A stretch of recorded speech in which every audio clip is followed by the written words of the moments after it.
Oscar Aza. Polonia ha convocado una reunión de emergencia de la Comisión de Seguridad Nacional tras los informes sobre la caída de 2 cohetes o misiles o restos de misiles en la ciudad de Przewodow, en la frontera con Ucrania. Según la prensa local, los artefactos impactaron en un granero y mataron al menos a 2 personas. El encuentro es lo único confirmado oficialmente hasta ahora.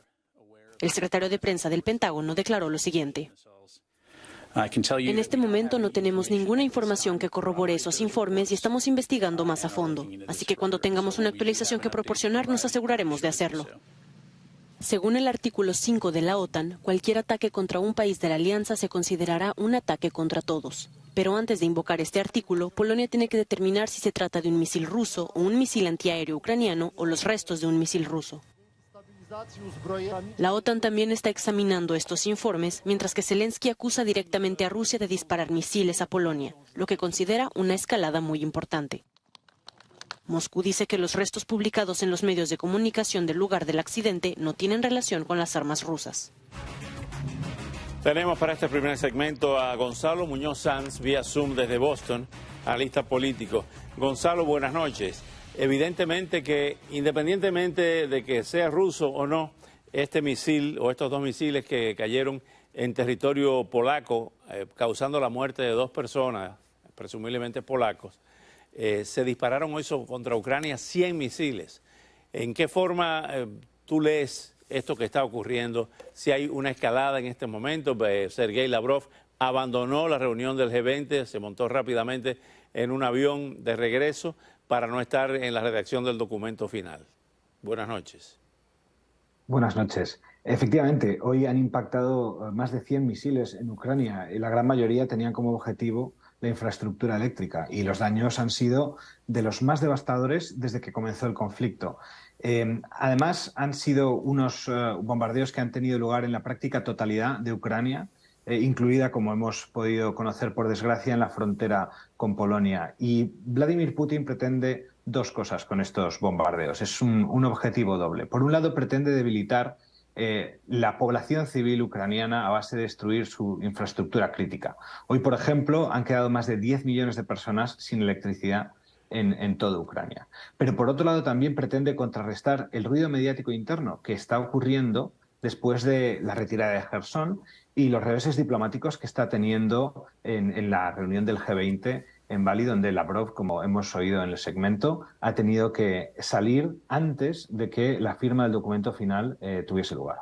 Ahora bien, la OTAN también ha convocado a una reunión de emergencia. Junto a la reunión de emergencia, aquí tenemos la nota que dice que el primer ministro polaco, Mateusz Morawiecki, presidió una reunión urgente del Comité de Asuntos de Seguridad Nacional en Polonia, pero por otra parte, de forma paralela y concurrente, la OTAN convocó una reunión de emergencia para tratar el impacto de los misiles rusos en Polonia. ¿Estamos al borde de un enfrentamiento directo entre la OTAN y Rusia?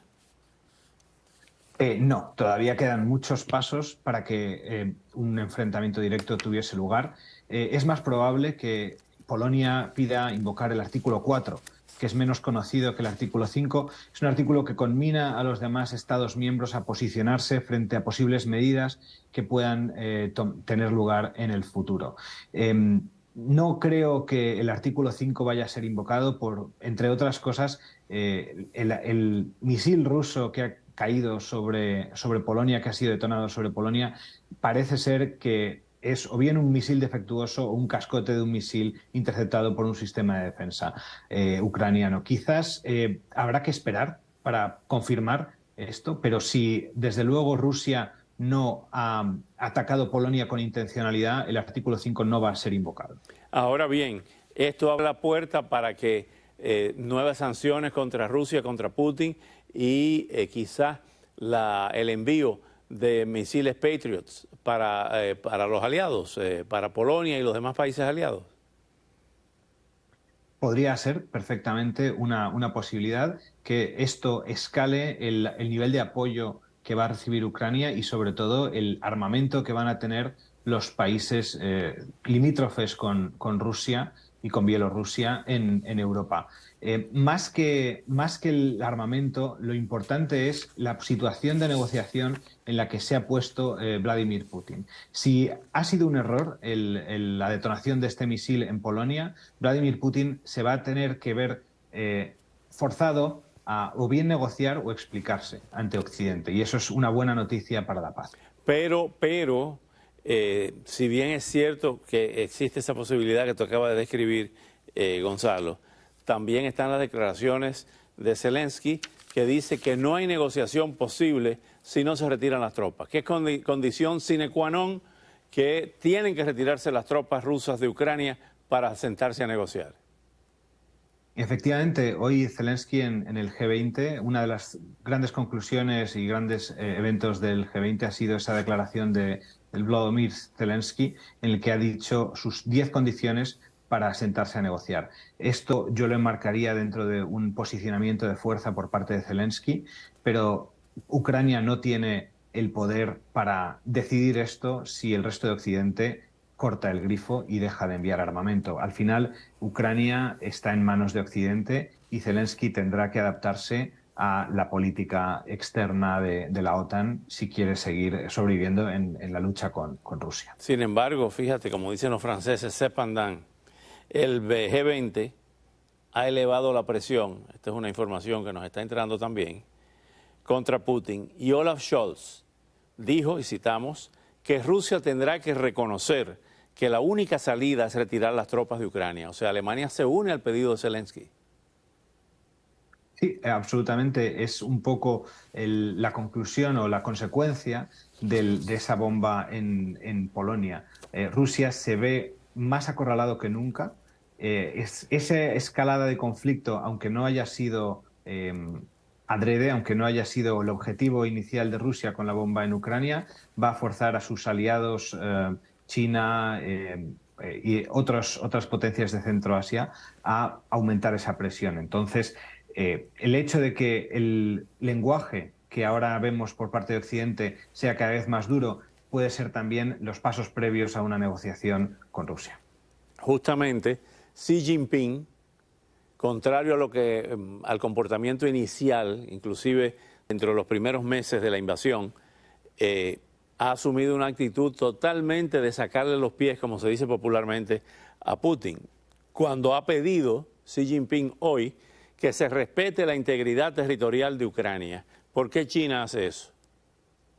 Bueno, ha sido la gran conclusión, el gran evento del G20, junto con el discurso de Zelensky. Hemos podido ver a China por primera vez en muchos meses tratando de recomponer las relaciones con los países occidentales. Le hemos visto en reuniones bilaterales con los primeros ministros y presidentes de Australia, de Francia, el Reino Unido, España. China está ahora mismo atravesando unos momentos muy duros internos.